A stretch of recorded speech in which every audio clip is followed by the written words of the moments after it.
Bienvenue mesdames et messieurs à votre magazine dénommé Lu pour vous sur votre chaîne La Marmotte Télévision qui revient sur les journaux parus le jeudi 25 juillet 2024 à Kinshasa et ailleurs.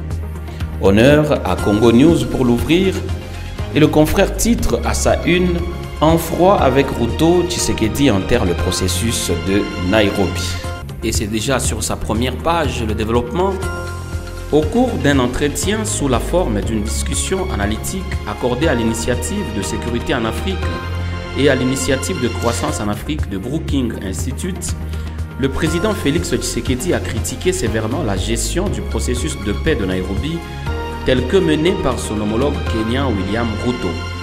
La déclaration du président Tshisekedi ne s'embarrasse pas de circonvulsions diplomatiques. Je cite: il y a deux processus. Il y avait celui de Nairobi, impulsé par Uhuru Kenyatta, qui malheureusement a été géré par la suite par le nouveau président William Ruto. Il a très mal géré. Le président Ruto a pris fait et cause pour le Rwanda. Je ne peux pas en dire plus. Fin de citation. Et au confrère de clôturer son numéro par une image d'un soldat congolais transportant la carte de RDC aux couleurs du drapeau national avec en légende un message « Tous unis derrière nos forces armées, Bendele et Koyate ».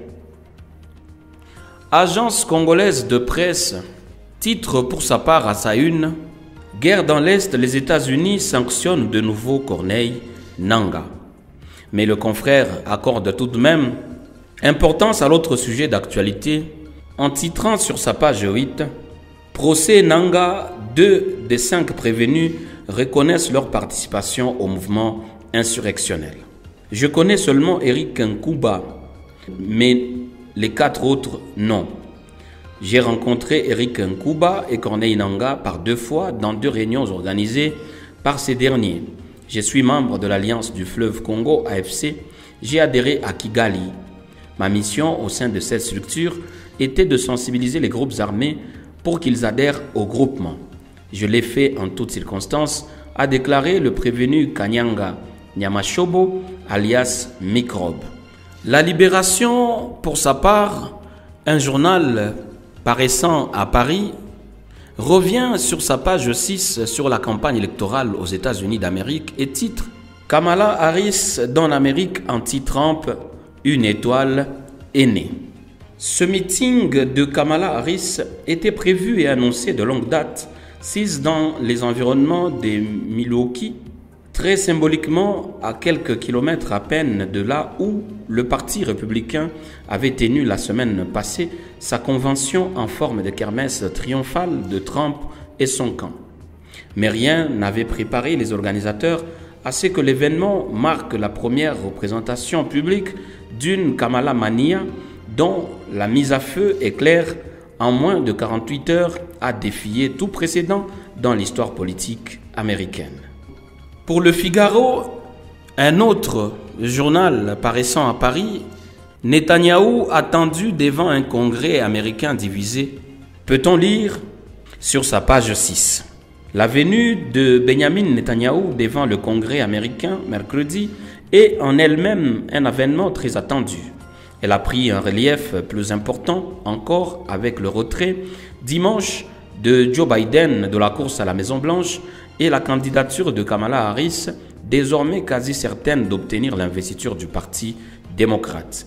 Le Premier ministre israélien doit prononcer un discours où, sauf surprise, il devrait une nouvelle fois plaider pour son offensive totale sur Gaza et la destruction du Hamas, puis tenter de mettre la pression sur l'administration pour conserver son soutien inconditionnel.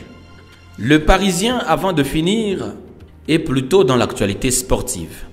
Paris accueille le monde, a-t-il titré à sa une, mais avant de relever une menace aux Jeux Olympiques sur la page 12. Moscou s'affaire à déstabiliser Paris, a-t-il écrit. Et si les Russes étaient bien plus présents que prévu aux Jeux Olympiques, s'est interrogé le confrère avant de poursuivre, privé de drapeaux, d'hymnes et d'un bon nombre d'athlètes, la Russie s'affaire depuis plusieurs mois a existé d'une toute autre manière à Paris. L'objectif, perturber le fonctionnement de la compétition et dégrader l'image de la France. Et à l'équipe de mettre en lumière les Français aux Jeux Olympiques, un peu comme pour équilibrer la balance, les Bleus prêts à décocher, écrit le confrère sur la page 18. Les meilleures chances de médaille reposent sur l'équipe de France féminine, championne d'Europe en mai, médaillée d'argent mondial l'année dernière et finaliste de l'étape de Coupe du Monde d'Antalya en Turquie il y a un mois avec Lisa Barbelin en leader, Caroline Lopez en lieutenant et la jeune Amélie Cordeau, 18 ans, qui a remplacé Audrey après l'échec de cette dernière aux qualifications nationales. Dans l'épreuve par équipe, les hommes auront également leur mot à dire. Et c'est la fin de cette lecture des journaux parus jeudi 25 juillet 2024 sur la Marmotte Télévision. Merci à tous de vous y abonner pour ne rien rater et surtout, n'oubliez pas non plus notre mission. Tâchez de quitter ce monde en l'ayant rendu un peu meilleur que vous ne l'aviez